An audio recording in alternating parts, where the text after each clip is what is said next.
750 அமெரிக்க வீரர்களுக்கு நடந்த கொடூரம். அடியோடு அழிக்கப்பட்ட 200 அமெரிக்க தளங்கள். ஐரோப்பாவிற்கு ஹெச் போடும் ஈரான். அக்ஸா பள்ளிக்குள் நுழைந்த இஸ்ரேலிய யூதர்கள். சிரியாவின் விமான தளத்தை தகர்த்த இஸ்ரேல். கத்தார் துருக்கியின் மீது குண்டுகள் வீசும் இஸ்ரேல். ஈரானுக்கு தடை விதித்த துபாய். கத்தாருக்கும் தடை விதித்திருக்கக்கூடிய இஸ்ரேல். வடகொரியாவில் அணு ஆயுதத்தை கண்டுபிடித்த ட்ரம்ப். பிரிட்டனில் ஹிஜாப் அணிந்த பெண்ணிற்கு நடுரோட்டில் நடந்த கொடூரம். காசாவில் பெண் போலீஸை கொன்ற இஸ்ரேல். தங்க சுரங்கத்தில் சிக்கி 100 தொழிலாளர்கள் மரணம். ஈராக்கிற்கும் சவுதிக்கும் ஏற்பட்டிருக்கக்கூடிய சண்டை. அஹாட் கிச்சன் அறையில் தன்னுடைய கால்களை துண்டிக்கப்பட்ட காசாவாசியினுடைய கண்ணீர் கதை உட்பட இன்டர்நேஷனல் லெவலில் இன்னைக்கு நடந்திருக்கக்கூடிய முக்கியமான பல செய்திகள், அந்த செய்திகளை ஒட்டியிருக்கக்கூடிய அரசியல் சூட்சமங்கள், இதை ஒட்டி பல்வேறு தகவல்கள் தான் இன்ஷா அல்லாஹ் இந்த பதிவில் நம்ம பார்க்க இருக்கிறோம். அதுக்கு முன்னாடி நம்ம பேட்டை டிவி யாரெல்லாம் சப்ஸ்கிரைப் பண்ணாமல் இருக்கீங்களோ அவங்களாம் சப்ஸ்கிரைப் பண்ணிவிட்டு இந்த வீடியோ முழுமையாக பார்த்துட்டு உங்களுடைய ஃபேமிலி அண்ட் ஃப்ரெண்ட்ஸுக்கு இந்த வீடியோவை ஷேர் பண்ணுங்கள். இன்றைக்கி சர்வதேச அளவில் மிகப்பெரிய பேசு பொருட்களை ஒன்றா இருக்கக்கூடிய விஷயம் என்னன்னு சொன்னால், சிரியாவில் இருக்கக்கூடிய விமான தளத்தை இஸ்ரேல் அத்துமீறி தாக்கி இருக்கிறாங்க. சரி, அத்துமீறி தாக்கியிருக்கா அப்படின்னு சொன்னவனையே நம்மளுக்கெல்லாம் நினைப்பு ஒன்று வந்துடும். என்னென்னா, வழக்கம் போல இங்கே அரபுலக நாடுகள் என்ன செஞ்சுருக்காங்க அப்படிங்கிற ஒரு கேள்வி உங்களுக்கு மத்தியில் வந்திருக்கலாம். அதுக்கு முன்னாடி என்ன சம்பவம் நடந்திருக்கு அப்படிங்கிறத நான் சொல்கிறேன். அதாவது சிரியாவில் இருக்கக்கூடிய வடமேற்கு பகுதியில் இட்லிப் அப்படின்னு ஒரு மாகாணம், அதாவது ஒரு டிஸ்ட்ரிக்ட் மாதிரி தெரியுது. இந்த டிஸ்ட்ரிக்டில் பார்த்தீங்கன்னா அபு அல் துஹைர் அப்படின்னு சொல்கிற ஒரு விமானத்தளம். இந்த விமானத்தளம் எங்கே இருக்குன்னு பார்த்தீங்கன்னு சொன்னால் இட்லிப்புங்கிற அந்த டிஸ்ட்ரிக்ட் பக்கத்தில் இருக்குது. அதை ஒட்டி தான் துருக்கியினுடைய எல்லையுமே இருக்குது. இந்த பகுதியில் இதுக்கு முன்னாடி ஆசாத்தினுடைய ஆட்சி காலம், அதாவது பஷர் அல் ஆசாத்தினுடைய ஆட்சி காலத்தின் மீது கூட ரொம்ப பெரிய சண்டைகள்லாம் நடந்திருக்குங்க. இந்த பகுதியில் கிளர்ச்சியாளர்கள் பலமுறை, அதாவது 2012 2018 வரைக்கும் கிளர்ச்சியாளர்கள் இந்த அபு அல் துஹைருங்கிற இந்த விமானத்தளத்தை கைப்பற்றி வச்சிருந்தாங்க. அதுக்கு பின்னாடி ஆசாத்தினுடைய அரசாங்கம், அந்த வரம்பு மீறிய அரசாங்கம் என்ன பண்ணாங்கன்னா 2024 நவம்பருக்கு முன்னாடி இந்த விமானத்தளத்தை கைப்பற்றுறாங்க. பெருமளவுக்கு சர்ச்சைக்குரிய இடம் அப்படிங்கிறதுக்காக இந்த தகவல் நான் சொல்கிறேன். இந்த இடத்துல பார்த்தீங்கன்னு சொன்னால் பல இராணுவத்தினுடைய தலைமை கட்டிடங்கள் இருக்குது. அது மட்டும் இல்லாமல் இராணுவத்தினுடைய குடோன் இருக்குது அப்படின்னு சொல்கிறாங்க. இந்த விமானத்தளத்தில் பார்த்தீங்கன்னு சொன்னால் சர்வதேச சட்டத்தை மீறி எப்பயுமே யாரையும் மதிக்க மாட்டான்ல. குழந்தைகளை கொள்வது கூட இன்னைக்கு நாகரிகன்னு பேசுகிற ஒரு கேவலமான ஒரு அரசாங்கம் உலகத்தில் இஸ்ரேலை தவிர எங்கேயுமே இருக்க முடியாதுங்க. வெளிப்படையாக பேசுவாங்க. இத்மர் பென் கியூர் சொல்கிறான், ஒரு நாளைக்கு 30-40 பேரை கொல்லணுங்க, அதான் எங்களுடைய இலக்கு அப்படின்னு சொல்கிறாங்க. இன்னைக்கு பாருங்க, உலகத்தில் இருக்கக்கூடிய பல பேர் இதை குரல் எழுப்புறதில்லை. சமீபத்தில் கூட நம்ம ஒரு செய்தியை சொல்லியிருந்தோம். இங்கே இருக்கக்கூடிய நியூஸ் சேனல்லாம் ட்ரம்ப் என்ன சொல்கிறாருன்னு தெரியாமல் மாஷா அல்லாஹ் சொல்லிவிட்டார் அப்படின்னு சொல்கிறார். இதே இத்மர் பென் கியூர் இன்ஷா அல்லாஹ் சொல்லியிருக்கான், இறைவன் நாடினார் அப்படின்னு சொல்லியிருக்கான். அதையும் போடுவீங்களா? இன்ஷா அல்லாஹ் எதுக்காக சொல்கிறான் நான், இந்த இத்மர் பென் கியூர் காசாவாசிகள் இருக்காங்களே, அந்த அப்பாவி மக்களை கடத்திட்டு போவாங்க. இவங்க என்ன சொல்கிறது, கண்ணை கட்டிட்டு கடத்திட்டு போய் பல பேரை கட்டாய காணாமாக்குதல் அப்படின்னு செய்வாங்க. அப்படி செஞ்சுட்டு அவங்கள தூக்கில் போடுறதுக்காக ஒரு மேடை அமைச்சு அந்த மேடையில் தூக்கு போடுறதுக்காகவும், அந்த தூக்கு போடுறத யாரெல்லாம் பார்க்க வரீங்க, வாங்க வாங்க அப்படின்னு சொல்லி பார்க்க ஆள்களை கூட்டு வந்து ஒரு ஸ்டேடியம் மாதிரி அமைக்கிறாங்க. அப்படி இந்த கேடு கெட்ட அரசாங்கம் யாருக்குமே கட்டுப்பட மாட்டாங்கல்ல. அவங்க என்ன பண்ணியிருக்காங்கன்னு சொன்னால் சர்வதேச சட்டத்தை மீறி அபு அல் துஹைருங்கிற இந்த விமானத்தளத்தை தாக்கி இருக்கிறாங்க. இந்த பகுதியில் தாக்குதல் நடந்தப்ப என்னென்ன சம்பவங்கள்லாம் இதுக்கு பின்னாடி நடக்குது அப்படிங்கிறத நம்ம ரொம்ப தெரிஞ்சுக்கணுங்க. அரசியலுடைய சூட்சமம் அப்படின்னு கூட சொல்லலாம். இந்த சம்பவம் நடக்கிறதுக்கு முன்னாடி 14ஆம் தேதி, ஆகஸ்ட் 14ஆம் தேதி மொசாட்டினுடைய தலைவராக இருக்கக்கூடிய கேப்மேன் ஒரு ஃப்ளோவில் உண்மையை சொல்லிட்டேன். அப்படியே உண்மையிலே சொல்கிறாங்க, அப்படி தான் சொல்லணும். அந்த கேப்மேன் என்ன பண்ணுறான்னு சொன்னால், அங்கே இருக்கக்கூடிய வெளியுறவுத்துறை அமைச்சர், சிரியாவினுடைய வெளியுறவுத்துறை அமைச்சர் அசாத் அல் சைபானி அப்படின்னு சொல்லுவாங்க, அவருக்கு ஃபோன் பண்ணி, இந்த பாருங்க, இந்த விமானத்தளத்து பக்கத்தில் துருக்கியை நீங்களும் சேர்ந்து ஒன்று பண்ண போகிறீங்க, ஒன்றா போனீங்கன்னா விட மாட்டோம், ஆடிப்போம் அப்படின்னு சொல்லி இல்லை நான் அப்படிலாம் செய்யலாம் மாட்டோம் அப்படிங்கிற ஒரு நிலையில் தான் இன்னைக்கு சிரியாவினுடைய அகமது ஷூரா அவர்களுடைய ஆட்சி முறை இருக்குது. அப்போ இல்லை அப்படிலாம் கிடையாதுங்க அப்படின்னு சொல்லி சிரியா சொன்னது மட்டும் இல்லாமல் இவங்க என்ன பண்ணுறாங்கன்னா, நாங்கள் வந்து துருக்கியோடைய சிரியா வந்து நாங்கள் ஒரு நட்புறவு ஒப்பந்தத்தை ஏற்படுத்துகிறோம் அப்படின்னு சொல்லிட்டு அபு அல் துஹைருங்கிற இந்த விமானத்தளத்துக்கு இந்த தாக்குதல் நடத்துறதுக்கு முன்னாடி 2 மணி நேரத்துக்கு முன்னாடி பார்த்தீங்கன்னா துருக்கியினுடைய நிர்வாகிகள், குறிப்பாக பார்த்தீங்கன்னா டிஃபென்ஸ் ஃபோர்ஸினுடைய ஆட்கள்லாம் அங்கே போய் பார்க்குறாங்க, என்ன நடக்குது, என்ன பண்ணுறது, எப்படி அவங்க இராணுவ கட்டமைப்பை சரி பண்ணுறது அப்படின்னு போய் பார்க்குறாங்க. இது எங்கே இருக்குன்னா சிரியாவினுடைய எல்லை கட்டுப்பாட்டுக்குள்ளே உள்ளே இருக்குது. இதை பொறுத்துக்காதவங்க உடனே இவங்களுக்கு சும்மா இருக்க மாட்டாங்களா, அரிப்படுத்துருச்சு, புழு கொடைய ஆரம்பிச்சிருச்சு. உடனே விமானத்தை எடுத்துக்கிட்டு நேராக போய் இந்த பகுதியில் விமானத்துடைய ஓடு பாதை இருக்குல்ல, அந்த தளத்தை ஏற்கனவே அங்கே தாக்கப்பட்டு அது நாசமாக தான் இருக்குது, அந்த பகுதியை போய் நாசம் பண்ணிட்டு வந்திருக்காங்க. நாசம் பண்ணது மட்டும் இல்லாமல் இராணுவ கிடங்குகளை தாக்கியிருக்கிறாங்க. இந்த தாக்குதலுக்கு முன்னாடியே இந்த தகவலை இந்த கேப்பமாரி என்கிற கேப்மேன் வந்து மொசாட்டுடைய தலைவர் சொன்னதாகவும் ஒரு தகவல் வருதுங்க. இந்த தகவலுக்கு பின்னாடி நடக்கக்கூடிய விஷயங்களை நீங்கள் கவனிக்கணும். ஒன்று சிரியா, 2வது துருக்கி. இதை பற்றி என்ன சொல்கிறாங்கன்னு சொன்னால், துருக்கிக்கான அமெரிக்க தூதர் டாம் பராக் அவருடைய பேர். அவர் என்ன சொல்கிறாருன்னா, இஸ்ரேல் விமானத்தை எடுத்துட்டு வந்து அடிச்சுட்டு சிரியா, அது எல்லை பக்கத்தில் தானே, துருக்கியோட எல்லை பக்கத்தில் தான், அது துருக்கிக்குள்ளே அப்படி போகலான்னு சொல்லி பார்த்து அடிக்கலான்னு போயிட்டான். அப்படி போனப்போ இஸ்ரேல் போனப்போ துருக்கி வந்து கட்டுப்பாடாக இருந்துட்டாங்க, ரொம்ப கட்டுப்பாடு கண்ணியம் அப்படின்னு அவங்க இருந்துட்டாங்க, அதனால அவங்க அடிக்காம விட்டாங்க, துருக்கிக்கு வாழ்த்துக்கள் அப்படின்னு சொல்லி நான் சொல்லுங்க. டாம் பராக்குங்கிறவர் இந்த செய்தியை சொல்லி, துருக்கி நீங்கள் நல்லது பண்ணீங்க, அடிச்சிருந்தீங்கன்னா என்ன ஆயிருக்கும் அப்படின்னு சொல்லி டாம் பராக் சொல்கிறாரு. அப்படியே இந்த செய்தியை தொடர்ச்சியாக சொல்கிறேன். அதுக்கு முன்னாடி இப்போ காசாவில் இப்போ வந்துருக்கக்கூடிய செய்தி என்னென்னா, விவசாய நிலங்கள் இருக்குல்ல, பல பகுதிகளாக பிரித்து சொல்கிறாங்க. வடக்கு காசாவில் 84% விவசாய நிலங்களே கிடையாது. கான்யூனிஸில் 93.7% விவசாய நிலங்கள் கிடையாது, 93.7% கிடையாது. இப்படிப்பட்ட நிலை ஏற்படுத்திட்டு ஒரு விமானத்தை எடுத்துக்கிட்டு சர்வதேச சட்டத்தை மீறி வர்றான், தாக்காம கடமை கண்ணியம் கட்டுப்பாடுன்னு இருந்துட்டாங்க அப்படின்னு சொல்லி டாம் பராக் சொல்றாரு. இதற்கு எதிராக துருக்கி எந்த எதிர்வினையும் ஆட்டல. சரி, சிரியாவுக்கு வருவோம். சிரியா என்ன சொல்றாங்கன்னா, சமீபத்தில் போய் ஒரே ஒப்படைப்பு, கவனிங்களா, சிரியாவுக்குள்ள நிறையா வட கொரியாவினுடைய ஆயுதங்கள்லாம் உள்ள இருந்துச்சுங்க, பார்த்தீங்களா எவ்வளோ ஆயுதங்கள் உள்ள வச்சுருந்தாங்க, வாங்கன்னு சொல்லி IAEA, அதாவது ஐநாவினுடைய அணு பரவல் பாதுகாப்பு அமைப்பினுடைய தலைவர் ரஃபேல் இக்ரேசின்னு ஒருத்தன் இருக்கிறான். இந்த மேப்படியா வேலை பார்க்குறதெல்லாம் இவன் தான் சொல்லி ஈரான் குற்றச்சாட்டுன்னு சொல்கிறாங்க. கடந்த 2025 போர் நடக்கிறதுக்கு இவன் தான் ஒரு மிகப்பெரிய ஒரு காரணமாக இருந்ததா ஈரான் குற்றச்சாட்டு சுமத்துறாங்க. அவனை கூப்பிட்டு உள்ள, நாங்கள் ஆயுதத்தெல்லாம் எடுத்துக்கோங்க, இந்த பாருங்க நீங்கள் பார்த்துக்கோங்க, எங்கிட்டலாம் ஒன்றுமே இல்லை அப்படின்னு ஒப்படைக்கிறாங்க. சரி, ஓகே. இந்த யோகியத்தனம் இப்போ IAEA வந்து சிரியாவுக்குள்ளே விட்டு எங்களுக்கு ஒன்றுமே இல்லை அப்படின்னு சொல்லி பார்க்கறதுக்கு IAEA உள்ளே போகிறீங்கல்ல, அங்கே போய் நின்றுக்கிட்டு பெரிய வெண்ணவெட்டி மாதிரி பேட்டி கொடுக்குறீங்கல்ல, இதே மாதிரி இஸ்ரேலுக்குள்ளே போகணும்ல.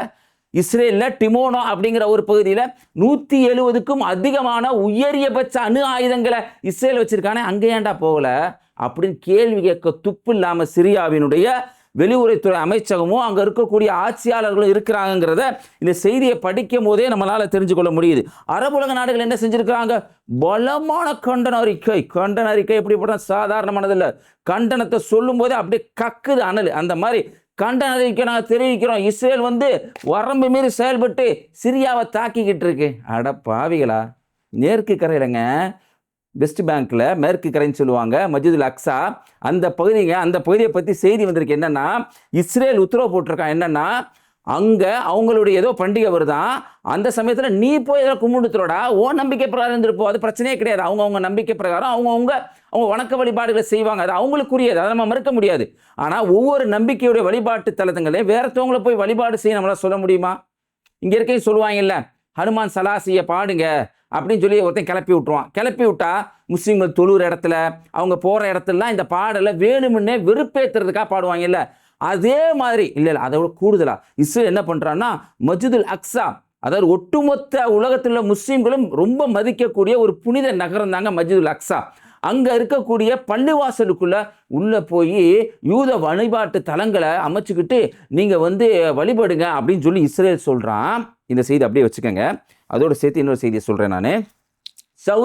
இந்த சவுதிக்கு சில பேர் இங்கே ரொம்ப ரொம்ப முட்டு கொடுக்கறது, பேசாதீங்க பாய் இங்கே எப்படி பள்ளி கல்வித்துறை அமைச்சகம் இருக்குமோ அது மாதிரியே சவுதியில் இருக்கு. சவுதியில் இருக்க இப்போ என்ன சொல்லியிருக்காங்கன்னா, அவங்களுடைய பாட புத்தகத்தில் இந்த மாதிரி மஸ்ஜிதுல் அக்ஸா, ஜெருசலம் இருக்க நம்மளுடைய புனித தலம், இது நம்மளுடைய முழக்கமிட்டு நம்ம இதை மீட்டெடுக்கணும் அப்படிங்கிற அந்த கோஷத்தை இல்லை, அந்த கோஷம் இல்லை, அதனுடைய படிப்பு சிந்தனையை குழந்தைகளுக்கு ஊட்டுறத இன்னைக்கு நீக்கி அப்படியெல்லாம் இல்லைங்க, அப்படிலாம் நாங்கள் முழக்கம்லாம் விடமாட்டோம் அப்படின்னு சொல்லியிருக்காங்க சவுதி. இப்படிப்பட்ட சவுதியும் அரபுலக நாடுகளும் சேர்ந்து தான் இன்னைக்கு சிரியாவை தாக்கப்பட்டதை மிகப்பெரிய கண்டன குரலாக இன்னைக்கு பேசிக்கிட்டு இருக்காங்க அப்படிங்கிற செய்தியும் சர்வதேச அளவில் மிகப்பெரிய பேசு பொருட்களை ஒன்று. அடுத்து என்ன, ஈரான் தரப்புலன்னு சொல்லக்கூடிய இந்த தகவல் தாங்க எல்லாரும் உறுதிப்படுத்திட்டாங்க. ட்ரம்ப் என்ன சொல்றது, எந்த அடியுமே எங்களுக்கு பண்ணலங்க, சுனாப்பனா சொல்றது, சுனாப்பனா எனக்கு ஒன்று மேலே கிளம்புடா சுனாப்பனா. 750 அமெரிக்க வீரர்கள் ஊனப்பயலாகி போயிட்டாங்களாம். நான் இப்படி சொல்லலாமான்னு கேட்காதீங்க. காசால செஞ்ச அட்டூழியம் கொஞ்சமா நெஞ்சமாங்க.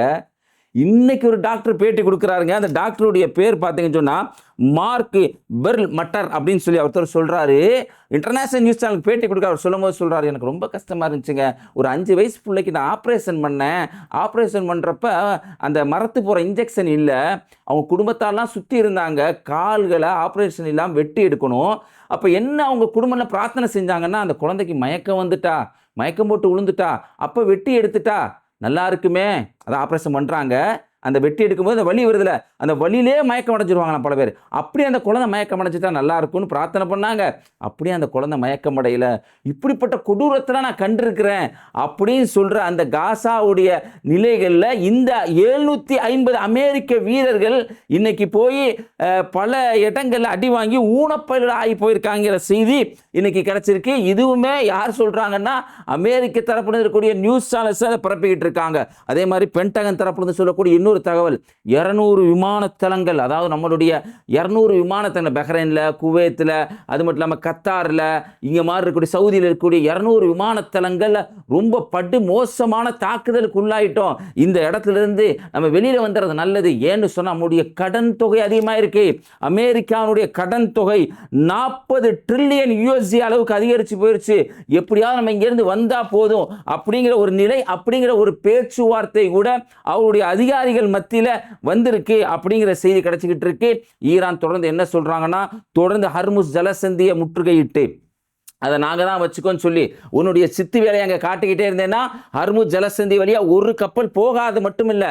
முஜ்தபால் கமனி சொல்கிறாரு, அமெரிக்காவுக்குடையான கல்லறை எங்கே இருக்குன்னா கடலுக்கு அடியில் நாங்கள் கல்லறையை ஒப்பண்டா அப்படின்னு சொல்கிறதோடு சேர்த்து இன்னொரு செய்தியும் முஜ்தபால் கமனி சொல்கிறாரு, ஐரோப்பா இப்போ வரைக்கும் நாங்கள் தாக்குனது வளைகுடா நாடுகள், உன்னுடைய நேச நாடுகள், நேசமணி வச்சிருக்கிற நேச நாடு ஐரோப்பா நாடு இருக்குல்ல, பிரான்ஸாக இருந்தாலும் சரி, ஜெர்மனியாக இருந்தாலும் சரி, இந்த நேட்டோ நாடுகளாக இருந்தாலும் சரி, எதாக இருந்தாலும் சரி, நேட்டோ நாடுகள் துருக்கியை தவிர்த்து இருக்குன்னு நான் நினைக்கிறேன். துருக்கியை தவிர்த்து இருக்கக்கூடிய எல்லா நாடுகளுக்கும் நாங்கள் ஸ்கெட்ச் போட்டுட்டோம். அதே மாதிரி கடலுக்கு அடியில் போகக்கூடிய அந்த கேபிளை நாங்கள் கட் பண்ணி பொருளாதார சிக்கலை உலக அளவில் ஏற்படுத்துவோம் உன்னுடைய அட்டூழியத்தை கண்ட்ரோல் பண்ணுறதுக்காக அப்படிங்கிற ஒரு ஸ்கெட்சை ஈரான் எடுத்திருக்காங்க அப்படிங்கிற செய்தியும் வந்துகிட்டு இருக்குங்க. அதோடு சேர்த்து பார்த்தீங்கன்னா கத்தாரை இன்னைக்கு பொருளாதார தடை கத்தாருக்கு இஸ்ரேல் விதிக்கிறாங்க. கத்தாருக்கு பொருளாதார தடை. ஏன்பா, அவங்களோட நாட்டில் இருக்கக்கூடிய எதிர்க்கட்சி தலைவர் நெப்தாலி பன்னட்டுன்னு ஒருத்தன் இருக்கிறான், நெத்தனியாவோட மோசமானவன், ஏற்கனவே தொடர்ந்து சொல்லிக்கிட்டே வர்றோம். அவன் என்ன சொன்னால், கத்தாரை தான் நம்ம தாக்கணும், ஏன்னா இவன் ஈரானை குறி வச்சிட்டான்ல, ஈரான் அங்கே கொண்டு போன வேலையாகுது, ஏன்னா தேர்தல் வரப்போகுது, அதனால் கத்தார்னு கிளப்பி விட, கத்தார்னு கிளப்பினா கத்தார் மேலே நாங்கள் பொருளாதார தடை விதிக்கிறோம் அப்படிங்கிற ஒரு நிலை போகுது.